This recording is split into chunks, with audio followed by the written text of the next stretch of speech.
os marcianos. Com o fim da Segunda Guerra Mundial, nós entramos direto na Guerra Fria e um enorme desequilíbrio entre o Ocidente e o Oriente, entre a Rússia e os Estados Unidos. Truman demonstrou, sem sombra de dúvida, uma feroz capacidade nuclear. Stalin não tinha armas nucleares, então havia um total desequilíbrio e um anseio por equilibrar isso da melhor forma do ponto de vista do Oriente.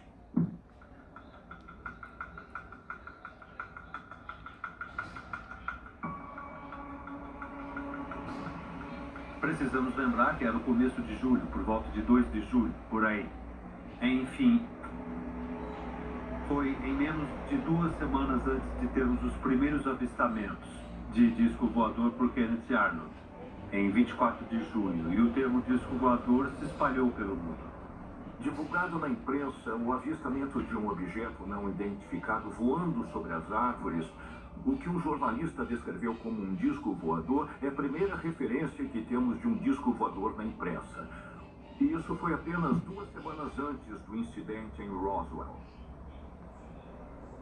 A história é que em 1947, no mês de julho, alguma coisa caiu.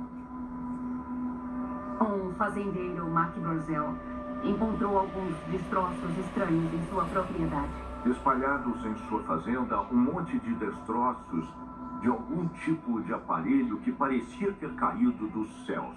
E ele não era rico, ele sequer tinha eletricidade. Portanto, quando ele encontrou aquela coisa de manhã, ele não podia pegar o telefone e ligar para alguém. Cobriam uns 400 metros aqueles destroços estranhos. E as ovelhas dele nem chegavam perto.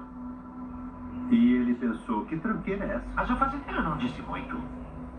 O fazendeiro disse, eu estava lá fora cavalgando e vi aquilo e era desse jeito, eu não fazia ideia do que era.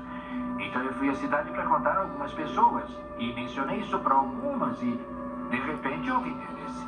Ele viajou até a sua vizinha mais próxima, Loretta Proctor, para mostrar para ela pedaços da espaçonave que tinha caído na fazenda dele. O Mac achou que fosse um balão meteorológico, algum tipo de experimento.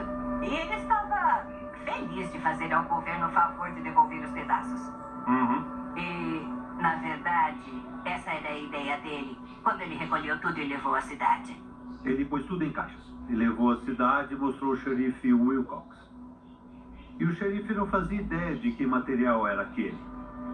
O material principal era um pedaço do que eles apelidaram de metal de memória, material do tipo alumínio, que você torcia com a mão. E quando você soltava, ele voltava sozinho à sua forma natural. Ele disse, deve ter alguma coisa a ver com os militares. Eu vou ligar para a base aérea. Ainda era do exército, porque o exército e a força aérea ainda era uma coisa só. Se tornaram entidades separadas em setembro de 1947. A queda aconteceu em julho de 1947. A própria